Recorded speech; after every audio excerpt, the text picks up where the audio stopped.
Hello children, Smita ma'am here. Today I will start Act 3, Scene 6.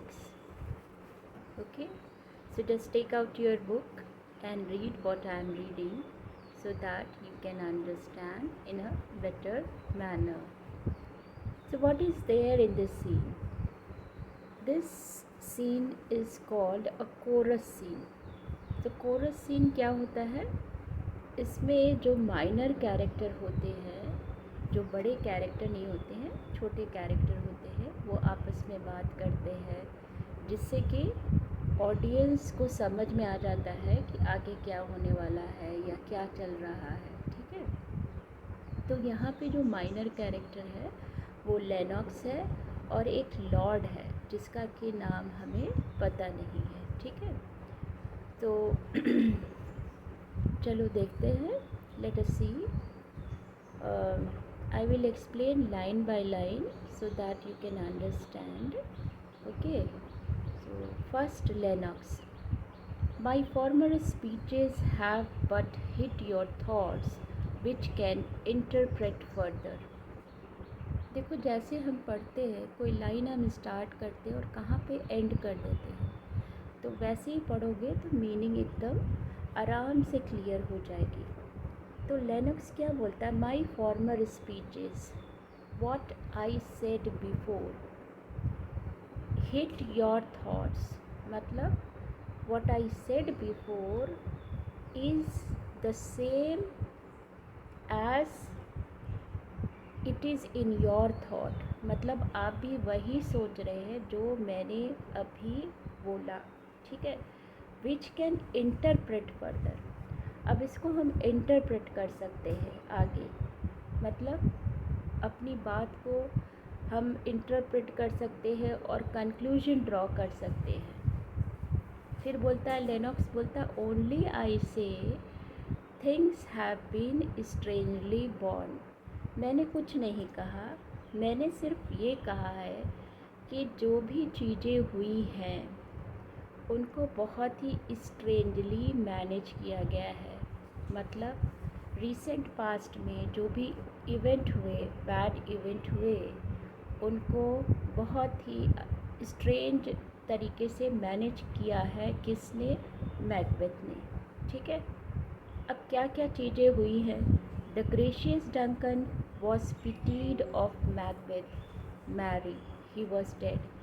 तो पहला चीज़ तो ये है कि क्या हमने देखा कि बाबा जब डंकन मर गया तो मैकबेथ कितना मतलब दुखी हुआ, रोया, एंगर, फ्रस्ट्रेशन, सब कुछ उसने शो किया।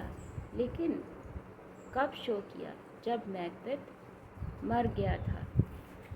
ठीक है, and the right valiant Banquo walked too late, whom you may say, if it please you, Fleance killed.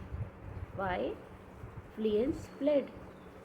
Men must not walk too late. अब दूसरा जो इंसिडेंट हुआ, करेजियस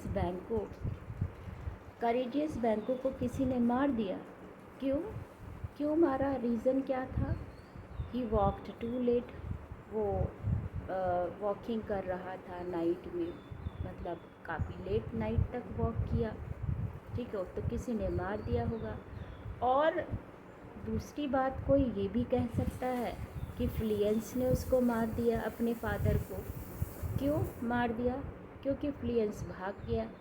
ठीक है, और दो ही रीज़न हो सकते हैं, या तो बैंकों को अकेले घूमना नहीं चाहिए था इतने रात में, या फिर हो सकता है कि उसके बेटे ने ही मार दिया। तो लेनॉक्स का कहने का मतलब है कि अगर कोई, जैसे कोई किसी का मर्डर होता है तो लोग सोचते हैं कि क्यों, इसका मर्डर कौन किया होगा। ठीक है, तो बैंकों का मर्डर कौन किया होगा? तो हम लोग को पता है कि मैकबेथ ने करवाया है, लेकिन जो आदमी नहीं जानता है वो क्या बोलेगा? अरे बेचारा मैकबेथ देर से आ रहा था, अंधेरा हो गया और मे बी किसी ने उसको मार दिया। ओके, सम डकैट्स और कुछ भी। उन लोग मार दिए होंगे। या फिर कोई कह सकता है कि फ्लुएंस हो सकता है, किसी बात पे नाराज़ हो अपने फादर से और अपने फादर को ही मार के भाग गया। लेकिन किसी का भी शक मैकबेथ के ऊपर नहीं जाएगा, सही है कि नहीं। तो इधर भी मैकबेथ ने बहुत ही अच्छे से अपने आप को बचा लिया, मतलब बहुत ही स्ट्रेंजली उसने इस चीज़ को मैनेज किया। तभी मैकबेथ ने कहा था कि पैलेस से थोड़ा दूर तुम लोग रहना, शक की सुई मेरे तरफ नहीं आनी चाहिए। मर्डरर को ये इंस्ट्रक्शन दिया था, ठीक है। उसके बाद तुम देखो क्या बोलता है कि who cannot want the thought how monstrous it was for Malcolm and for Donald Ben to kill their gracious father। फिर बोलता है कि कौन ये बात नहीं सोचेगा, ठीक है, किसके मन में ये बात नहीं आएगी कि ये कितना मॉन्स्ट्रस एक्ट था, ये कितना हीनियस एक्ट था कि डोनाल्ड बेन और मैल्कम ने अपने ग्रेशियस फादर को ही मार डाला। मतलब ये तो सोचने में ही बहुत ज़्यादा ख़राब लगता है, ठीक है, और विश्वास करने वाला भी नहीं है, लेकिन ऐसा हुआ, ठीक है। And how it did grieve Macbeth, और मैकबेथ को तो ये बात इतनी ज़्यादा परेशान की, इतना ज़्यादा दुखी हो गया Macbeth. Did he not straight way in pious rage the two delinquents tear that were the slaves of drink and thralls of sleep. तो मैकबेथ को देखा था तुमने उस समय कि कितना ज़्यादा वो दुखी हो गया था, और इतना दुखी हो गया था कि स्ट्रेट वे वो जाके और रॉयल रेज में, गुस्से में उसने kill the two careless guard, उन लोग को मार दिया। और वो जबकि वो जो केयरलेस गार्ड थे वो लोग ड्रिंक किए हुए थे, ड्रिंक के इफेक्ट में थे और पूरा स्लीपी थे। और मैकबेथ इतना गुस्सा हो गया कि जाके उनको मार दिया, ठीक है। तुमने देखा था ना, तो ऐसे बोल रहा है, was not that nobly done. तो मैकबेथ ने क्या ये अच्छा काम नहीं किया। फिर अपने से ही बोल रहा, ay and wisely too. Macbeth ने ये अच्छा काम किया और बहुत ही वाइज एक्शन था मैकबेथ का। क्यों वाइज एक्शन था? For it would have angered any heart alive to hear the man denied. क्योंकि मैकबेथ की जगह और कोई भी होता ना तो उसका एकदम एंगर से भर जाता कि अरे तुम लोग यहाँ पे हो, तुम लोग के चेहरे पे ब्लड के छींटे पड़े हुए और तुम लोग बोल रहे हो कि तुम लोग नहीं किए हो मर्डर। ये तो कोई भी रहेगा तो वो मार देगा। तो जैसे मैकबेथ ने किया वो एकदम सही किया।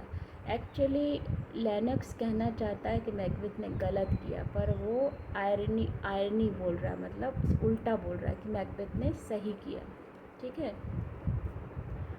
तो and I do think that had he Duncan son under his की age and please heaven he shall not they should find what were to kill a father, ठीक है।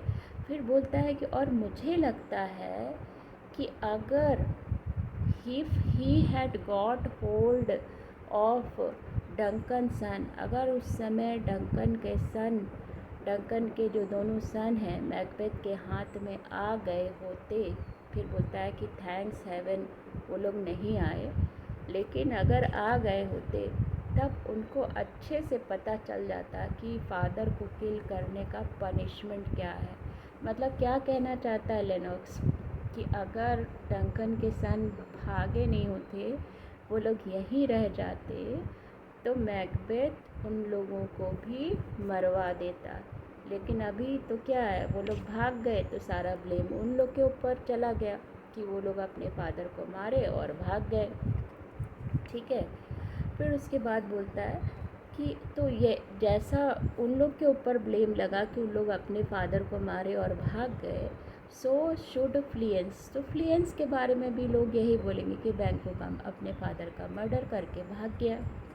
But peace, so let us not talk further. Far from broad word, and cause he failed his presence At the tyrant feast, I hear Macduff lives in disgrace. अब ये बोलता है कि he failed मतलब Macduff के बारे में बोल रहा है कि मैकडफ प्रेजेंट नहीं था टायरेंट फीस्ट में। टायरेंट इस समय कौन है? मैकबेथ, अत्याचारी। ठीक है, टायरेंट मीन्स अत्याचारी। अत्याचारी राजा कौन है? मैकबेथ। तो मैकबेथ के फीस्ट में मैकडफ प्रेजेंट नहीं था, तो अब मैकडेफ का लाइफ क्या है? डेंजर में है, मैंने सुना है। Sir can you tell where he bestowed himself? तो क्या मुझे आप बता सकते हो कि अभी मैकडफ कहाँ है? क्योंकि लैनक्स को अभी चिंता हो रही है कि मैकडफ ने बहुत गलत काम किया, फीस्ट में नहीं आया। अब मैकबेथ मैकडफ को भी नहीं छोड़ेगा। अब तीसरा नंबर मैकडफ का है। ठीक है। Lord, the son of Duncan, from whom the tyrant hold the due of birth, lives in England court. ठीक है, अब वो पहले बताता है कि डंकन का सन कहाँ है। डंकन का son from whom this tyrant hold the due of birth, जो डंकन का सन है जिससे कि मैकबेथ ने उसका बर्थ राइट छीन लिया। मतलब वो किंग बनने वाला था, लेकिन मैकबेथ ने उसका राइट छीन के खुद अपने ही किंग बन गया। तो डंकन का सन अभी कहाँ रह रहा है? इंग्लिश कोर्ट में रह रहा है, इंग्लैंड के राजा के यहाँ वो रह रहा है। And is received of the most pious Edward with such grace that the malevolence of fortune nothing takes from his high respect. और जो इंग्लैंड का किंग है बहुत ही पायस है, किंग एडवर्ड बहुत ही अच्छा आदमी है।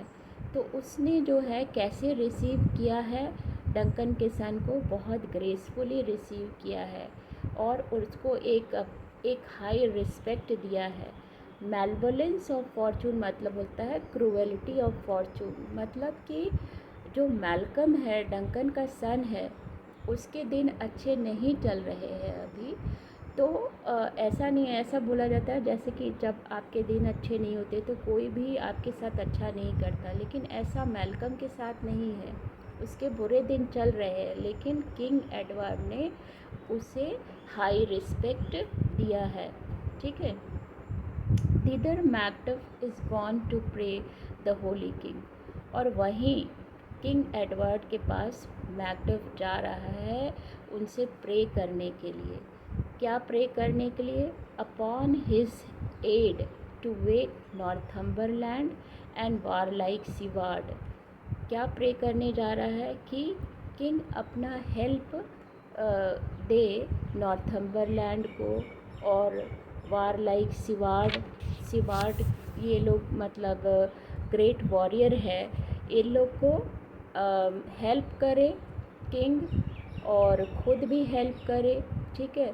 और ये सब हेल्प किसका करे? मैल्कम का, क्योंकि मैल्कम को अभी उसका थ्रोन वापस दिलाना है। तो वो प्रे करेगा किससे? किंग एडवर्ड से कि आप हेल्प करिए नॉर्थम्बरलैंड को, सीवार्ड को, और आप अपना मतलब जो भी वो है आर्मी है उससे हेल्प करिए। उसके बाद बोलता है with him above to ratify the work. Him H capital से लिखा है, तो हिम मतलब उसके बाद बोलता है उसके बाद भी हमें क्या? गॉड। हिम यहाँ पे कौन है? गॉड। गॉड का भी हमको यहाँ पे क्या चाहिए? मतलब ब्लेसिंग्स चाहिए। तो अगर ये सारे लोग मिल जाएंगे तब क्या होगा? We may again give to our tables meat, sleep to our nights, free from our feast and banquets bloody knives. तो अगर सारे लोग मिल जाएंगे इस तरीके से और फिर सब मैकबेथ से लड़ेंगे तो फिर से हम लोग मैकबेथ के ये टिरानिकल जो इसका अभी टाइम चल रहा है उससे हम लोग फ्री हो जाएंगे। हम लोग विदाउट फियर अपना मतलब we can take our meal without fear, we can sleep without fear, we can enjoy our feast banquet. हमें ये डर नहीं रहेगा कि अभी किसी का मर्डर हो जाएगा. ब्लडी नाइफ्स लिखा है ना, मतलब ब्लडी नाइफ्स, तो हम लोग को ये डर नहीं रहेगा कि अभी किसी का मर्डर हो जाएगा. Do faithful homage and receive free honours. और फिर हम लोग क्या करेंगे, we will pay faithful homage to the rightful owner, जो कि इस गद्दी का सही अधिकारी है, उसको रिस्पेक्ट पे करेंगे. और फिर वो हम लोग को क्या देगा, फ्री ऑनर्स. वो हम लोग को एक टाइटल देगा. मतलब वो हम लोग किसको रिस्पेक्ट करेंगे, जो कि राइटफुल ओनर है इस थ्रोन का. ठीक है. All which we pine for now. और अभी हम लोग बहुत दुखी है, मतलब we are very sad because we don't want this situation, we want that situation. राजा डंकन के समय जैसा टाइम था वैसा ही टाइम हम चाहते हैं. And this report had so exasperate the king that he prepares for some attempt of war. और फिर बोलता है कि और ये जो रिपोर्ट है कि मैकडफ जा रहा है इंग्लैंड के किंग से हेल्प मांगने के लिए, तो ये बात किसको पता चल गई है, मैकबेथ को. और Macbeth is preparing for war. अब लेनक्स बोलता है कि अच्छा, मतलब वो मैकडफ वो वहाँ जा रहा है किंग के पास. Send he to Macduff. फिर पूछता है कि क्या मैकबेथ ने मैकडफ को मतलब जब मैकबेथ को पता चल रहा है कि वो किंग के पास जा रहा है, तो क्या मैकबेथ ने मैकडफ को वापस आने के लिए बोला. Lord, he did, and with an absolute sir not I. हाँ, मैकबेथ ने उसे वापस बुलाने के लिए एक मैसेंजर को भेजा, लेकिन मैकडफ का आंसर क्या था, सर नॉट आई, मतलब I won't come. The cloudy messenger turns me his back and hums as who should say you will drive the time that clogs me with this answer. अब जो cloudy messenger था वो बहुत ही cloudy मतलब वो बहुत ही गुस्सा हो गया. बोला कि मतलब how dare to say this answer, ऐसा रिप्लाई तुम कैसे देने का डेयर कर सकते हो. You will grieve this time, मतलब you will regret this time, जिस टाइम तुमने ऐसा आंसर दिया. क्योंकि जैसे ही मैकबेथ को पता चलेगा तो तुम समझ लो कि तुम्हारे साथ क्या होगा. एक तरफ से लॉर्ड जो है थ्रेटनिंग दे रहा है किसको, मैकडफ को. Lennox, and that well might advise him to a caution to hold what distance his wisdom can provide. तो लेनॉक्स बोलता है कि अरे, तो इस तरह से मैसेंजर ने बात किया तो ये तो एक कॉशन है उसके लिए कि जितना दूर जा सके उतना दूर चला जाए मैकबेथ से. अगर ज़रा भी उसके पास विजडम है मैकडफ के पास, तो उसको समझ जाना चाहिए कि वो मैकबेथ के रीच से बाहर रहना चाहिए. Some holy angel fly to the court of England and unfold his message before he come. तो बोलता है कि कुछ some holy message, some angel fly to the court of England, और वहाँ पे जाके वो मैसेज कन्वे करे जो मैकडफ मैसेज देना चाहता है. मैकडफ को अभी पहुँचने में काफ़ी टाइम है, उसके पहले ही कोई एंजल वहाँ पहुँच जाए और मैसेज कन्वे कर दे किंग को. That a swift blessing may soon return to this our suffering country under a hand accursed. और तब क्या होगा, एक रिलीफ आएगा किंग की तरफ से, जल्दी हमारे पास, और हमारे कंट्री को ये कर्स हैंड से मुक्त कराएगा.